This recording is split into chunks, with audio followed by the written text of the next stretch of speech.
രത്നലോകത്തെ അത്ഭുത കാഴ്ചകളുമായി രത്നശാസ്ത്ര ആരംഭിക്കുകയായി. കൂടെയുള്ളത് Unnikrishnan ശിവാസ്, planetary gemmologist. രത്നശാസ്ത്രത്തിലേക്ക് സ്വാഗതം സാർ. നമ്മള് അനേകം രത്നങ്ങളെ കുറിച്ച്, വെട്ടിത്തിളങ്ങുന്ന അനേകം രത്നങ്ങളെ കുറിച്ച് ഓരോ എപ്പിസോഡുകളിൽ നമ്മളിങ്ങനെ ചർച്ച ചെയ്തു പോകാറുണ്ട്. ഈ വെട്ടിത്തിളങ്ങുന്ന എന്ന് പറയുമ്പോൾ നക്ഷത്രത്തിളക്കമുള്ള രത്നങ്ങളും നമുക്ക് ധാരാളം കിട്ടാറുണ്ട്. ആ ഒരു വിശേഷങ്ങൾ, അതിന്റെ ഒരു വിശേഷങ്ങൾ പ്രേക്ഷകരായിട്ടൊന്ന് പങ്കുവച്ച വളരെ തീർച്ചയായിട്ടും നമുക്ക് രത്നങ്ങള് അനേക രത്നങ്ങളാണ് ഭൂമി അല്ലെങ്കിൽ പ്രകൃതി നമുക്ക് നൽകിയിരിക്കുന്നത്. ഓരോ രത്നങ്ങൾക്കും ഓരോ ക്യാരക്ടറിസ്റ്റിക്സ് ഉണ്ട്, ഓരോ ഒപ്റ്റിക്കൽ പ്രോപ്പർട്ടീസ് ഉണ്ട്. അതിന്റെ വിഷ്വൽ ബ്യൂട്ടി പലതരത്തിലും പല ആംഗിൾ. ഇപ്പം ഞാൻ കാണുന്ന ഭംഗിയായിരിക്കില്ല വേറെ ആളാണ്. അപ്പം അങ്ങനെ ഉള്ള സവിശേഷതകൾ നിറഞ്ഞ മനുഷ്യ മനസ്സിനെ സന്തോഷം നൽകുക എന്താണോ അതാണ് രത്നങ്ങൾ എന്ന് പറയുന്നത്. അപ്പം നക്ഷത്രത്തിളക്കം എന്ന് ചോദിച്ചോണ്ട് നക്ഷത്രത്തിളക്കം ഉള്ളതിൽ കരുതലെ കുറിച്ച് തന്നെ പറയാം. സ്റ്റാർ ഭൂമി എന്ന് പറയും. സ്റ്റാർ ഭൂമി, നക്ഷത്ര ഭൂമി, അതായത് കല്ലിന്റെ മേലില് 6 നക്ഷത്രങ്ങൾ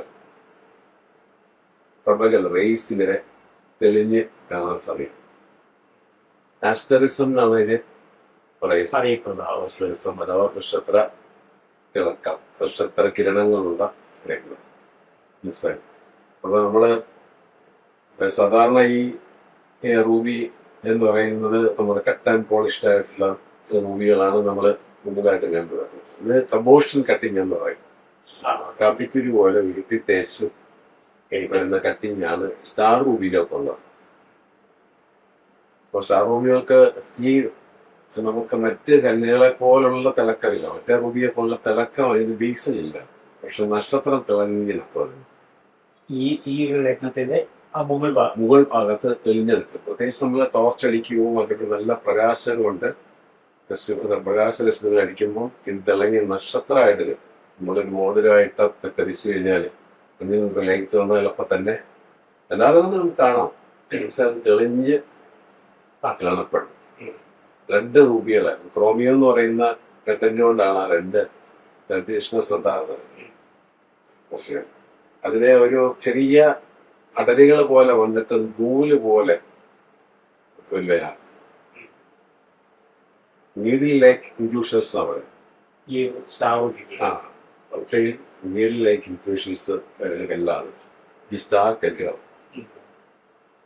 സ്റ്റാർ കല്ലുകൾ പിന്നെ വേറെ ഉണ്ട്, അടുത്ത എപ്പിസോഡിൽ നമുക്ക് പറയാം. ഇതിന് ഈ കട്ടില് മാത്രമാണ് ഇതിനകത്തൊരു വ്യത്യാസം.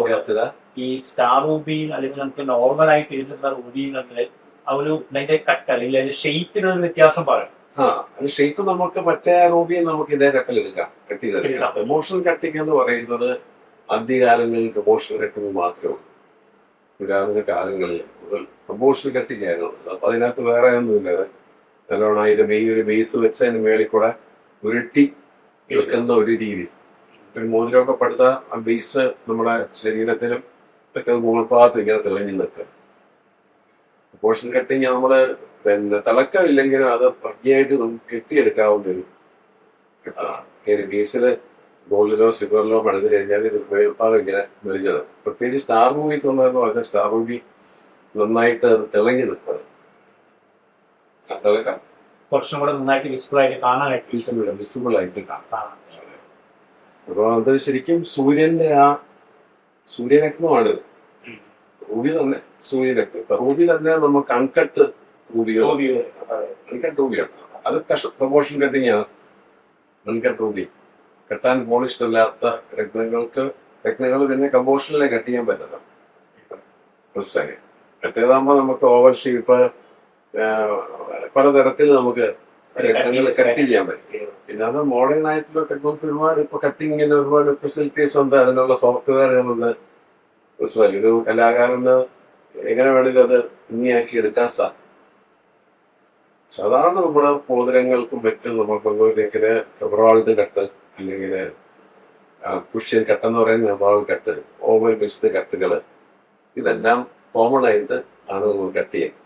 ഒരുപാട് ഫാൻസി കത്തുകൾ നമുക്ക് ഈ ആസ്ട്രോളജിക്കൽ പർപ്പസിന് ഉള്ളതല്ല. ഈ കോമൺ ആയിട്ടുള്ള കോമൺ ആയിട്ടുള്ളത് ഇപ്പൊ ഓവലിസ്റ്റ് കട്ട കുറെ ഓവലാ ബെസ്റ്റ് ഓടിയില്ലേ.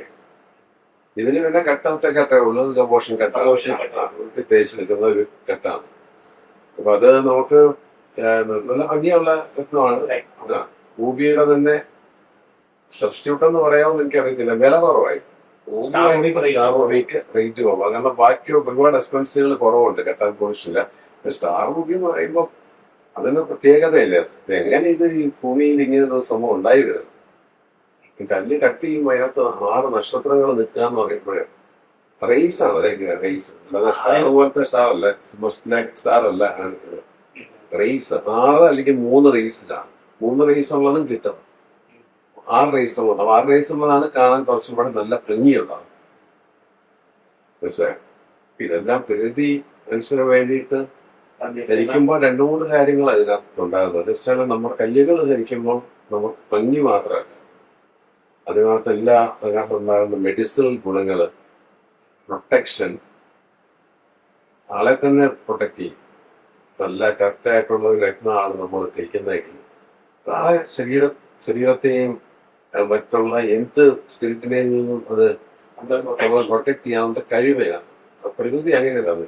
പ്രകൃതിയുടെ എല്ലാ കാര്യങ്ങളും, അതായത് പ്രകൃതി നൽകിയിരിക്കുന്ന എല്ലാ വിഭവങ്ങൾക്കും അതിൽ എല്ലാം ഒരു മരുന്നിന്റെ അംശം ഉണ്ടെന്നാണ്. അല്ലെന്നല്ല, എല്ലാ മരുന്നിന്റെ അംശമുണ്ട്. ഈ ഒരു നക്ഷത്രത്തിലൊക്കെമുള്ള ഈ സ്റ്റോണിനെ കുറിച്ച് നമുക്ക് കൂടുതൽ വിവരങ്ങൾ അറിയാം. പറഞ്ഞു വന്ന ഈ നക്ഷത്രത്തിലൊക്കെമുള്ള ഈ ഒരു കട്ടപ്പാണ് നമുക്ക് അതിൻ്റെ ഒരു ബ്യൂട്ടി ആയിട്ട് ഭംഗി നമുക്ക് തിരിച്ചറിയാൻ പറ്റും. അത് ഒരു പ്രത്യേകത തന്നെയാണ്. ലൈറ്റൊക്കെ ഇരിക്കുമ്പോൾ ആരാണെങ്കിലും പെട്ടെന്ന് ശ്രദ്ധിക്കും. ഭയങ്കര അട്രാക്ഷനാണ് ആ ഒരു തിളക്കം, അത് ഭയങ്കര അട്രാക്ഷൻ. എനിക്ക് തോന്നുന്നു ഇത് മാർക്കറ്റിൽ ധാരാളം ലഭ്യമായിട്ടുള്ള ഒരു രത്നമാണ്. കീപ്പ് ചെയ്ത് വെക്കുന്നത് കുറവാണ്. നമ്മളെപ്പോലുള്ള ആൾക്കാർ മാത്രമേ ഇത് ജംസ് സ്പെഷ്യലൈസ് ചെയ്തിരിക്കുന്ന ആൾക്കാരിനെ കാണാൻ ചാൻസ് ഉണ്ട്. എല്ലാവരും ഹോബിയിലോട്ടല്ല പോകുന്നത്. സ്റ്റാർ ഹോബിയിലോട്ട് ആൾക്കാർ ചോദിച്ചു വരുന്ന ആൾക്കാർ, സ്റ്റാർ ഹോബി പ്രത്യേകം ചോദിച്ചു വരുന്ന ആൾക്കാർ അവൈലബിളാണ്. ഇതിന്റെ ക്ലാരിറ്റി കോമിക് കണ്ടന്റ്സ് ഒക്കെ നന്നായിട്ട് വന്നാൽ അതവർക്കുണ്ടെങ്കിൽ നല്ല. അതുപോലെ തന്നെ ഈ മ്യാൻമാർ ബർമ്മ, പഴയ അവിടെ ഒക്കെ ഇപ്പം മൈനിങ് ഇല്ല. ഒരുപാട് പൊളിറ്റിക്കൽ പ്രോബ്ലം കാരണം മൈനിങ് ഒക്കെ കുറഞ്ഞു. ഇപ്പം നമുക്ക് ബിസൂബിന്നൊന്നും പറഞ്ഞ് ഒന്നും ഒരു സംഭവം ഇല്ല. ബിസൂബിയൊക്കെ നമ്മൾ കണ്ട കാലങ്ങൾ തന്നെ കത്തില്ല. ബിസൂബിന്നൊക്കെ പറഞ്ഞ ആൾക്കാർ വിൽക്കുന്നവർക്കും അറിയത്തില്ല റോബീസാണോ എന്താണെന്നുള്ളത്. PGN blood റോബീസാണ്. റോബീസ് അവിടെ തന്നെ മോഹോത്ത് എന്ന് പറഞ്ഞ വാലിയിൽ അത് പ്രദേശം വാലി ഓഫ് റൂബീസ് എന്നാണ് പറയുന്നത്. ഈ ഏരിയയ്ക്കാണ് ഹോങ്കോക്ക്. Valley of rubies. ഇപ്പൊ ഈ മൈനുകളെ കുറിച്ച് പറയുന്നത് ഭൂമി ലഭിക്കുന്ന ആ ഒരു മൈനുകളിൽ തന്നെ ഈ രത്നങ്ങൾ കിട്ടുമല്ലേ? എന്താണുള്ളത് ഏറ്റവും നല്ല ഭൂമി അല്ലെങ്കിൽ ഏറ്റവും നല്ല മൈനായിട്ട് നമുക്ക് ഈ ബർമീസ് ബർമ്മ പറയുന്നത്. അപ്പം അതില്ല. ആ മൈനൊക്കെ ഏകദേശം എല്ലാം ബൂസ്റ്റായിരിക്കും. എനിക്ക് പുതിയ പുതിയ മൈനുകളും ധാരാളം മൈനുകൾ ഇപ്പോൾ ബെസ്റ്റ് ആഫ്രിക്കയിലുള്ള മൊസാംബിക് മൈനിന്റെ പ്രൊഡക്ഷനാണ്. ഏറ്റവും largest production in the world. Computer production, സമൂഹമുണ്ട് സാധനം. ഫെർട്ടൈൽ ലാൻഡ് ആവുന്നത് എന്തൊക്കെയാണെങ്കിലൊക്കെ അല്ല ഒരു ശതം കേൾക്കാൻ നിർത്തുന്ന സിനിമ സാധനങ്ങളൊക്കെ ആൾക്കാർ മെയിൻ ചെയ്തും ഒഴിച്ചുമൊക്കെ അതിൻ്റെതായിട്ടുള്ളൊരു ഗവൺമെന്റ് ഡാമേജസ് ആഫ്രിക്കൻ കൺട്രീസ് എന്ന് പറഞ്ഞാൽ ഇതൊക്കെ ഇസ്ലാമിക്കൊക്കെ ഇങ്ങനെ പടർന്നിട്ട് കിടക്കുക. അപ്പോൾ അതൊരു അവിടുത്തെ ഗവൺമെന്റ് ഒരു വലിയ വരുമാനമാണ് മെയിൻ എന്ന് പറയുന്നത്. അതിനകത്ത് നിന്ന് കിട്ടുന്ന റൂബി അതിനകത്ത് തന്നെ നമുക്ക് ഈ സ്റ്റാർ റൂബീസും ഒക്കെ അവൈലബിൾ ആണ്. കാരണം ഇതിനകത്ത് മിനറൽ എന്തുമാണ് കുറവുണ്ടാവുകയാണ്. അതിൽ റൂബിക്കും അതുപോലെ ഈ സ്റ്റാർ റൂബിക്കും ഉള്ള മിനറൽ കണ്ടന്റ് സെയിം. ഇതിനകത്താണ് ആസ്റ്റരസം എന്ന് പറയുന്ന പ്രതിഭാസം ഇതിനകത്ത് വരുന്നത് മാത്രമാണ്. പ്രതിഭാസം ഇനിറ്റിക്കൽ ക്യാരക്ടറിസ്റ്റിക്സ് ആണ്. അപ്പോൾ അത്ര നല്ലൊരു കാഴ്ചകൾ മാത്രമല്ല, അത് ഇതിനകത്ത് ഗുണഫലങ്ങൾ നോക്കുമ്പോഴും പുറണ്ടം എന്നുള്ളതല്ലേ എനിക്കൊന്നും ഈ ഭൂമിയെ കുറിച്ച് നമ്മൾ പറഞ്ഞിട്ടുണ്ട്. അതിപ്പം മൊസാംബിക്കുമായി ധാരാളം ഭൂമിയിൽ കിട്ടുന്നുണ്ട്. ഈ അവൈലബിലിറ്റി ധാരാളം ഉള്ളതുകൊണ്ട് തന്നെ ഇതിലെങ്ങനെയാ പ്യൂരിഫിക്കേഷൻസ് ഒക്കെ ഉണ്ടാവും. സിന്തറ്റിക് ഉണ്ടല്ലോ, ഇത് സിന്തറ്റിക് സ്റ്റോൺ എന്തിനും ഒരു ഫ്ലൂറിക്കേഷൻ അതുപോലെ ഇതിന് വേണ്ടി തന്നെ കുറച്ച് ആൾക്കാർ മെനക്കെട്ട് വലിയ കോഴികളൊക്കെ രൂപ മുടക്കിയിട്ടുള്ള ശേഷം ആരെങ്കിലും സിന്തറ്റിക് കല്ലുകൾ ഉണ്ടാക്കുന്ന ഫാക്ടറികളാണുള്ളത്. കാരണം നമുക്ക് സോയിൻ കിട്ടിയത് ഉണ്ടാക്കാൻ പറ്റുന്ന ഒരു സാധനം പ്രൊപ്പോഷണൽ കാര്യങ്ങൾ ഉണ്ടായിട്ടുള്ളതല്ലേ. ഇത് ധാരാളമായിട്ട് അവൈലബിൾ ആണ്. കൂടുതൽ വിവരങ്ങൾ അറിയാം. നമ്മൾ നക്ഷത്രത്തിലൊക്കെയുള്ള സ്റ്റാർ റൂബിയെ കുറിച്ചാണ് പറഞ്ഞത്. ഇപ്പോൾ റൂബി മാച്ചിങ് ഞാൻ വിചാരിച്ചിട്ട് ഒരു നല്ല സ്റ്റാർ റൂബി കണ്ടു. അതിൻ്റെ വലിയൊരു ക്യാരക്ടേഴ്സ് ഒക്കെ ഇട്ട് കഴിഞ്ഞാൽ വരാൻ സാധ്യതയുള്ള ഒരു അപകടത്തെക്കുറിച്ച് നോക്കും. അത് ബോഡി ഹീറ്റ് പ്രൊഡ്യൂസ് ചെയ്യാനായിട്ടുള്ള ഒരു കഴിവ് ഈ രക്താൻസറുള്ളത്. അപ്പം ഈ ഒരു കാര്യം പറഞ്ഞപ്പോൾ നമ്മൾ പല എപ്പിസോഡുകളിൽ ഇതിനെക്കുറിച്ച് നമ്മൾ സംസാരിക്കാറുണ്ട്. നമ്മൾ ഈ ഓരോ ദശാകാലങ്ങളൊക്കെ ഇറങ്ങിയെത്തി ഈ ആദിത്യദശയൊക്കെ നോക്കിയിട്ട് ഈ റൂബിയൊക്കെ വാങ്ങി ധരിക്കുന്ന ധാരാളം ആൾക്കാരുണ്ട്. പലപ്പോഴും സംശയങ്ങളായിട്ട് ചോദിക്കുന്നതാണ്. അത് വളരെ റോങ് ആയിട്ടുള്ള ഒരു രീതിയല്ലേ അങ്ങനെ ചെയ്യുന്നത്? കുറച്ച് പഠിച്ചിട്ട് ആൾക്കാർ പറഞ്ഞാണ് എന്നാ ദശാകാലം റൂബി മേടിച്ചെടുക്കുന്നത് ചോദിക്കും. ഇങ്ങനെ എത്ര പേര് മേടിച്ചിട്ട് അബദ്ധത്തിലാണ്. ഒരിക്കലും ദശാകാലങ്ങൾ അനുസരിച്ചിട്ടല്ല എൻ്റെ ഒരു ധരിക്കേണ്ടതെന്ന് പോലെ എല്ലാ എപ്പിസോഡിൽ നിന്ന് പോലും പറയുന്നത്. ദശാകാലങ്ങൾ വരുമ്പോൾ മാറി ഇപ്പം ആദിത്യദശ വരുമ്പോൾ പൊതുവെ ആദിത്യൻ അലയാത്തവരില്ലെന്നാണ്. ദശയിൽ സ്ട്രെയിനും സ്ട്രെസ്സും ഒക്കെ ഉണ്ടാവും. പക്ഷേ ആദിത്യൻ്റെ സ്യൂട്ടബിൾ ആയിട്ടുള്ള ആൾക്കാരുണ്ടാവും. അവർക്ക് ആദിത്യദശ വരണമെന്നൊന്നുമില്ല. ആദ്യം മുതലേ അവരെ പിന്നെ അവർക്ക് ആ ചെറിയ ഏജ് മുതൽ ആ സ്റ്റോൺ യൂസ് ചെയ്യാൻ പറ്റും. അപ്പം ചെറുപ്പത്തിലേ നമ്മൾ രക്തങ്ങൾ ധരിക്കുമ്പോൾ അത്രയും തന്നെ നമ്മൾ എനർജി, അതായത് നല്ല ഭക്ഷണം കഴിച്ച് വളരുന്നു, നല്ല വ്യായാമം കൊണ്ട് വളരുന്നു, നല്ല ശീലങ്ങൾ പഠിച്ചു വരുന്നത് എപ്പോഴാണ്? ചെറുപ്പകാലം അല്ലേ? അതിനെക്കൊണ്ടല്ലോ വളം എന്ന് പറഞ്ഞ പോലെ. അപ്പോൾ എപ്പോഴും ഒരിക്കലും നമ്മൾ ആദിത്യ ദശാകാലമാണ് എന്ന് പറഞ്ഞിട്ട് ഒരു തരത്തിലുള്ള ഒരു ഇൻഫർമേഷനും അല്ലെങ്കിൽ നല്ലൊരു വിദഗ്ധ ഉപദേശം ലഭിക്കാതെ ഉപയോഗിച്ചത് ഒരു വലിയ അപകടങ്ങൾ ക്ഷണിച്ചു വരും. ഞാനൊരു ചെറിയൊരു ചാർട്ട് ഞാൻ പറഞ്ഞുതരാം. അതായത് മീനലഗ്നത്തിലുള്ള ഒരു ചാർട്ടാണ്. 98-ലാണ് ഓക്കെ. മീനലഗ്നം. അപ്പം മീനലഗ്നത്തിൻ്റെ ഈ 7th ഹൗസിൽ സൂര്യൻ, ശുക്രൻ, സർപ്പം, 3 ഗ്രഹങ്ങൾ നിൽക്കുന്നത്. 7th house. 2nd ഹൗസിൽ ശനി നിൽക്കുന്നു.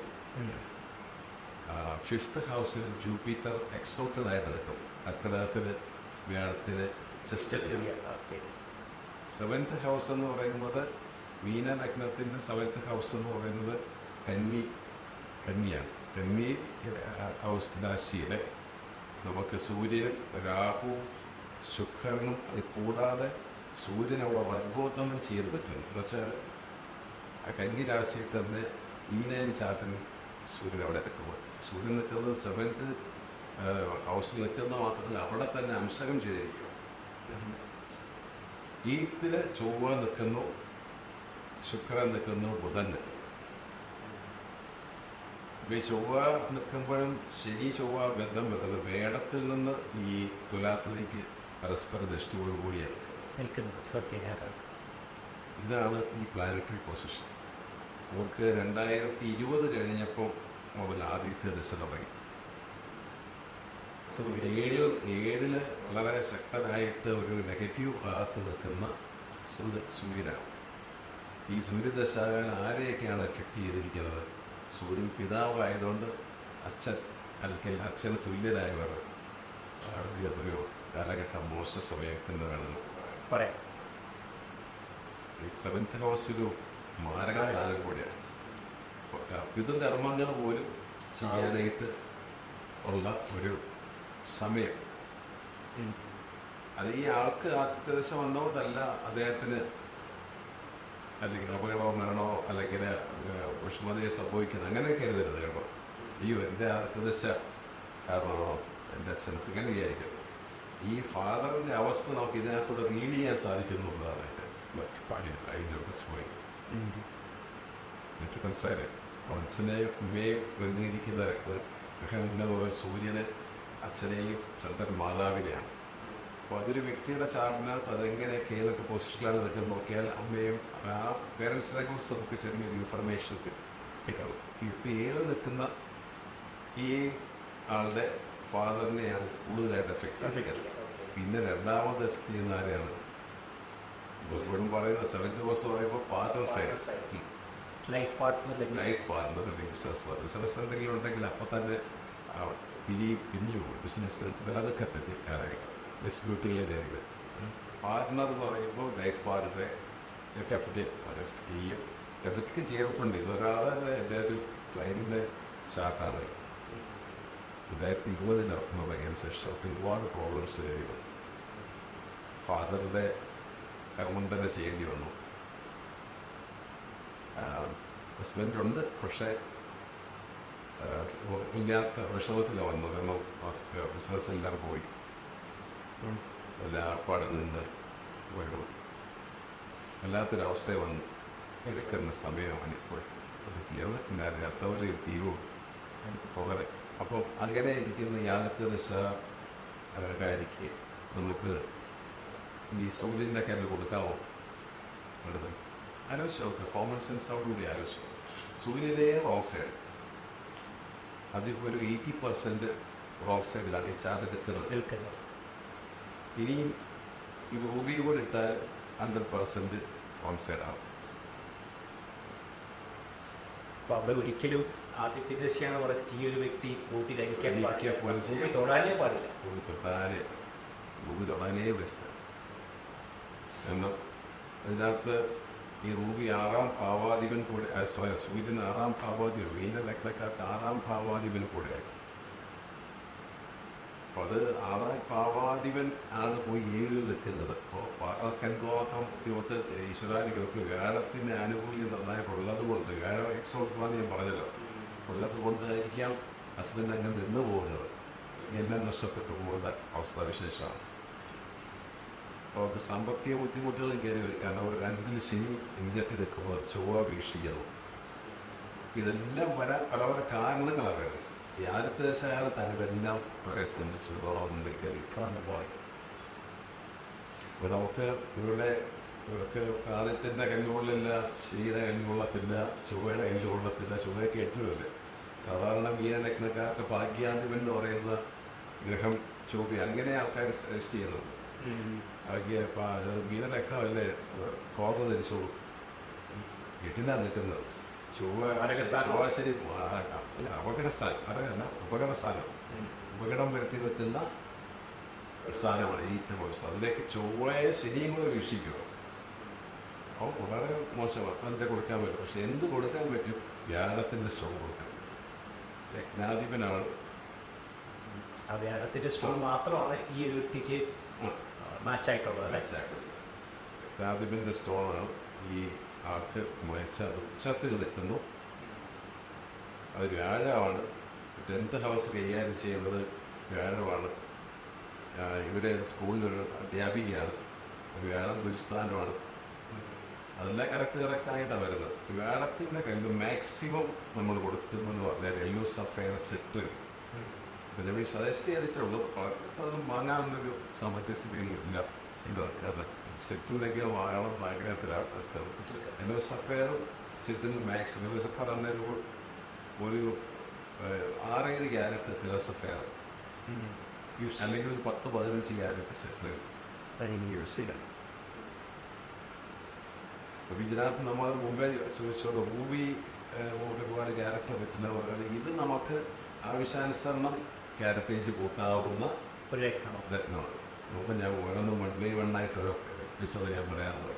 ഇതിനകത്ത് നമുക്ക് കൂട്ടാം. യെല്ലോ സഫയറിൻ്റെ ക്യാരറ്റേജ് കൂട്ടാറുണ്ട്. യെല്ലോ സഫയർ എക്സ്പ്രസീവാണ്, ഇങ്ങനെ അതിൻ്റെ ക്യാരറ്റേജ് നമുക്ക് കുറച്ചധികം യൂസ് ചെയ്യാൻ റസമൻ ക്യാരറ്റ് കുറച്ചുകൊണ്ട് സിറ്റിൻ്റെ ക്യാരറ്റേജ് കൂട്ടുക. അങ്ങനെയാണ് ഇത് കോമ്പൻസേറ്റ് ചെയ്ത് പോകുന്നത്. അപ്പോൾ അത് ശാകാലങ്ങളനുസരിച്ചിട്ടല്ല രക്തം ധരിക്കേണ്ടതെന്ന് ഞാൻ വീണ്ടും വീണ്ടും വീണ്ടും വീണ്ടും പറയുകയാണ്. എനിക്കൊരു നമുക്ക് ഇന്നത്തെ എപ്പിസോഡ് ഈ ഒരു വൈറ്റപ്പ് ചെയ്യാനായിട്ടുള്ള സമയമായി. കൂടുതൽ വിശേഷങ്ങൾ റുബിയെക്കുറിച്ചും അതുപോലെ തന്നെ നക്ഷത്രത്തിലക്കമുള്ള ആ ഒരു റുബിയുടെ പ്രത്യേകതകളൊക്കെ നമ്മൾ പറഞ്ഞു. അപ്പോൾ ആ ഒരു വിശേഷങ്ങളൊക്കെ ആയിട്ട് നമുക്ക് അടുത്ത എപ്പിസോഡ് കണ്ടുമുട്ടാം. ഇന്നത്തെ എപ്പിസോഡ് നമസ്കാരം.